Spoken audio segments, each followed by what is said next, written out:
UGM memiliki dokumen otentik terkait keseluruhan proses pendidikan Joko Widodo di UGM. Dokumen ini meliputi tahap penerimaan yang bersangkutan di UGM, proses kuliah selama menempuh sarjana muda, pendidikan sarjana, KKN, hingga wisuda.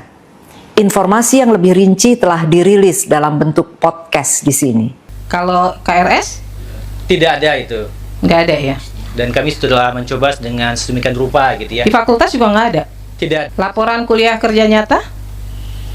Laporan kuliah kerja nyata itu juga itu tidak ada.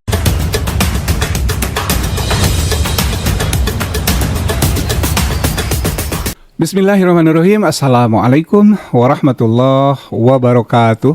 Sahabat-sahabatku dimanapun berada, sahabat HSNL, saya selalu berdoa semoga sahabat selalu diberikan kesehatan lahir dan batin, dan semoga Allah Subhanahu wa Ta'ala selalu memberikan kemudahan ya bagi sahabat semua dalam menyambut rezeki sehari-hari, rezeki yang halalan thayyiban, berkah, manfaat, berlimpah dan banyak. Amin ya rabbal alamin. Untuk seluruh sahabat HSNL dimanapun berada tanpa kecuali ya. Sahabat pasti masih ingat ya, sebuah podcast dulu pernah diselenggarakan secara internal oleh pihak UGM, dan di situ Rektor UGM Profesor Opa Emilia menyampaikan keterangan terkait dengan kisruhnya nih, pertanyaan publik, apakah betul Pak Jokowi ini adalah alumni UGM dan selesai kuliah di UGM. Maka waktu itu ada podcast, mungkin masih ingat ya, tadi cuplikannya ada di awal konten ini. Nah, kalau saya simak dari terutama di poin 4 ya, bahwa Prof. Opa menyampaikan UGM ya memiliki bukti keseluruhan memiliki bukti otentik dari keseluruhan proses pendidikan Pak Jokowi di UGM. Ingat, itu ada kata keseluruhan, seluruh ya. Jadi dia memiliki bukti yang seluruhnya ada di UGM gitu ya. Nah, dari situ saya bandingkan dengan apa yang terjadi di sidang KIP kemarin. Sidang KIP kemarin ternyata UGM tidak berhasil dan tidak terbukti ya memiliki, salah satunya misalnya KRS ya kan. Lalu kemudian ada laporan KKN juga. Bahkan salinan atau kopian ijazah Pak Jokowi yang dilegalisir juga tidak ada, karena katanya ya tidak dalam penguasaan.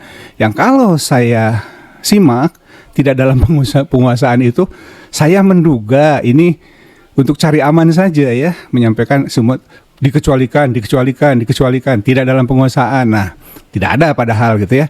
Nah, ini untuk bersembunyi, saya duga nih ya, bersembunyi untuk cari aman ya, supaya tidak dikejar. Tapi apa yang terjadi ya?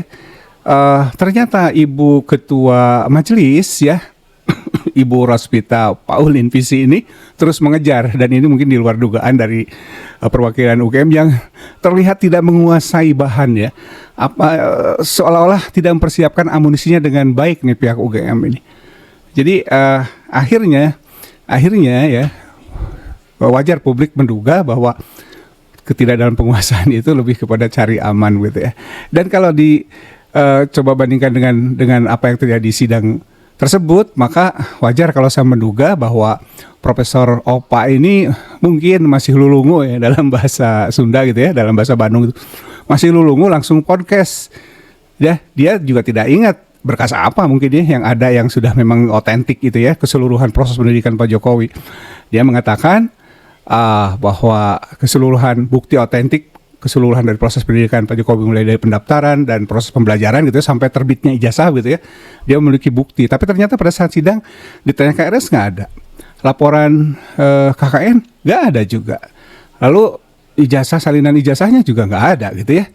Ada scan-nya katanya ya, ada scan, tapi ya nanti itu kan juga baru mengatakan ada. Bahkan transkrip nilai saya kira ada katanya, jadi belum pasti juga ya mengatakan transkripnya ada. Tapi kalau saya cermati begini sahabat, kalau KRS harus ada tiap semester tuh. Setiap mahasiswa yang akan mengikuti perkuliahan di semester tersebut, di awal semester kan akan melakukan perwalian istilahnya ya, atau mengisi KRS. Kalau sekarang itu sudah online ya, terintegrasi tuh. Mahasiswa online gitu ya, ngisi semua, lalu dibawa kepada dosen pembimbing akademik untuk divalidasi. Dan semua itu sudah terintegrasi. Jadi tidak perlu, bahkan karena di print out tetap ya, di print out oleh mahasiswa tersebut, lalu divalidasi secara online juga sebenarnya. Cuman print out itu biasanya tetap ditandatangani dan validasi oleh dosen pembimbing akademik atau dosen walinya. Lalu kemudian rangkapannya memang dosen pembimbing akademik pasti punya, lalu kemudian mahasiswa tersebut punya. Cuma kalau tadi dikatakan di sidang itu cuma mahasiswa dan dosen pembimbing akademik katanya yang dapat berkas KRS itu ya. Seharusnya sih tidak ya. Ngapain juga dosen wali bawa-bawa itu ya. Biasanya dosen wali kumpulkan di map, lalu kemudian nanti sistem pengarsipan itu akan mengambil. Ngapain ditumpulin di ruangan gitu ya. Kalau saya sih tidak ya. Kalau saya, maka setelah selesai perwalian itu ada petugas pengarsipan yang mengambil itu ya, dan ada berita acara. Lalu ada berita acara bahwa sudah diambil dari dosen yang bersangkutan dan dikumpulkan dalam PPID ya, atau PPID gitu ya. Pejabat di tiap-tiap lembaga kan ada pejabat pengelola informasi dan dokumentasi. Nah, itu PPID itu bertugas untuk mengamankan dan melindungi arsip-arsip, termasuk arsip perwalian atau tadi ya yang menyangkut KRS. Jadi ya agak mencurigakan menurut dugaan saya nih ya. Dugaan saya sepertinya memang mereka tidak memiliki sistem PPID yang bagus gitu ya. Itu dugaan saya. Lalu kemudian kalau mengacu bahwa ada 9 sampai 10 semester pada sekitar tahun 80 sampai 85 gitu ya. Dulu tuh kalau tidak salah hampir ada yang 10 semester ya dulu tuh ya. Tentu di jurusan-jurusan tertentu lah, tidak semua ya, tapi rata-rata antara 8-9 semester, 8 bahkan kalau sekarang ada yang 7 gitu ya, 3,5 tahun beres gitu ya. Kalau dulu rata-rata 5 tahun, 6 tahun baru beres. Itu kalau saya lihat arsip gitu ya, karena saya pun tidak mengalaminya ya, walaupun tidak mengalami tapi saya memang lulus tidak cepat juga, untuk teknik mesin agak susah memang ya, saya lulus 4 tahun lebih gitu ya. Nah, kalau menyimak itu maka harusnya ada 8, 9, sampai 10 KRS. Masa sih nggak punya satu pun gitu ya? Kan aneh juga. Oh ada sih, ada transkrip. Oh transkrip sih kalau saya, pikiran jelek gitu ya. Pikiran jelek itu bisa di-create ya. Transkrip itu bisa di-create. Nanti akan seru nanti pada saat di uji konsekuensi. Dilihat transkripnya. Kan transkrip yang dicetak 2 tahun yang lalu, 3 tahun yang lalu akan berbeda dengan transkrip yang sudah puluhan tahun.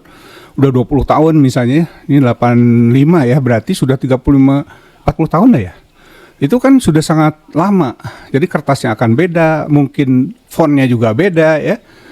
Bahkan ini ada rumor, skripsinya saja dicetak tahun 2018 di metadatanya gitu ya.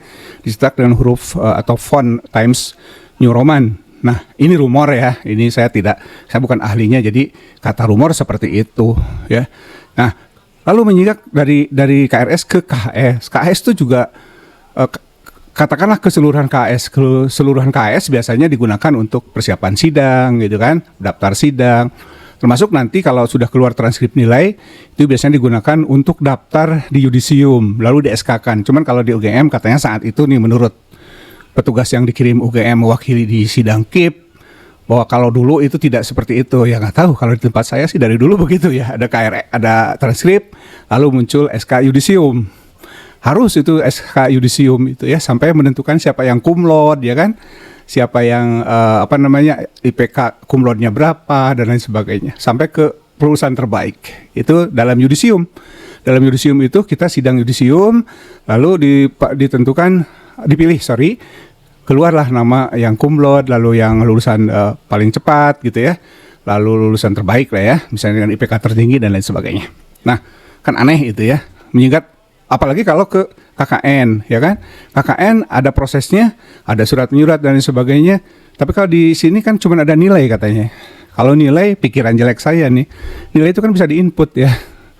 Tapi ya seru lah nanti di pas sidang berikutnya yang katanya tertutup, tapi ya nggak tahu ya apa yang akan terjadi. Tapi kalau mau digali banyak sekali ya yang harus disiapkan UGM ini. Ada berat sekali menurut saya ya kalau itu di-create ya.